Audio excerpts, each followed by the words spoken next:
നിങ്ങളുടെ അനുമതിയില്ലാതെ മറ്റൊരാൾ നിങ്ങളുടെ പാൻ കാർഡ് ഉപയോഗിക്കുകയും അതുവഴി ലോൺ എടുക്കുകയും ചെയ്തിട്ടുണ്ടോ? കണ്ടെത്താൻ വഴികളുണ്ട്.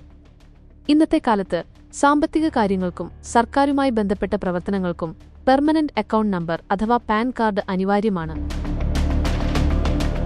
നിങ്ങളുടെ പാൻ കാർഡ് മറ്റാരെങ്കിലും ദുരുപയോഗം ചെയ്യപ്പെടുന്നുണ്ടോ എന്ന് കണ്ടെത്താൻ ആദ്യം നിങ്ങളുടെ ക്രെഡിറ്റ് സ്കോർ പരിശോധിക്കുക. ഇതുവഴി നിങ്ങളുടെ പാൻ കാർഡുമായി ബന്ധിപ്പിച്ചിരിക്കുന്ന ഇടപാടുകളെക്കുറിച്ചുള്ള വിവരം ലഭിക്കും.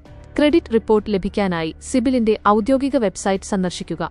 ശേഷം ഹോം പേജിലുള്ള ഗെറ്റ് യുവർ സിബിൽ സ്കോർ എന്ന ഓപ്ഷനിൽ ക്ലിക്ക് ചെയ്യുക. വെബ്സൈറ്റ് നിങ്ങളോട് സബ്സ്ക്രൈബ് ചെയ്യാൻ ആവശ്യപ്പെടുന്നുണ്ടെങ്കിൽ അത് നിരസിക്കാവുന്നതാണ്.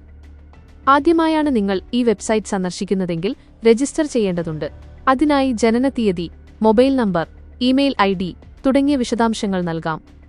ശേഷം യൂസർ ഐഡിയും പാസ്വേഡും ഉണ്ടാക്കുക. ലോഗിൻ ചെയ്തതിനു ശേഷം പാൻ നമ്പർ നൽകുക. തുടർന്ന് ഫോണിലേക്ക് OTP വരും. ഇത് നൽകി ഐഡന്റിറ്റി പരിശോധിക്കാം. OTP നൽകിക്കഴിഞ്ഞാൽ നിങ്ങളുടെ സിബിൽ സ്കോർ കാണാനാകും.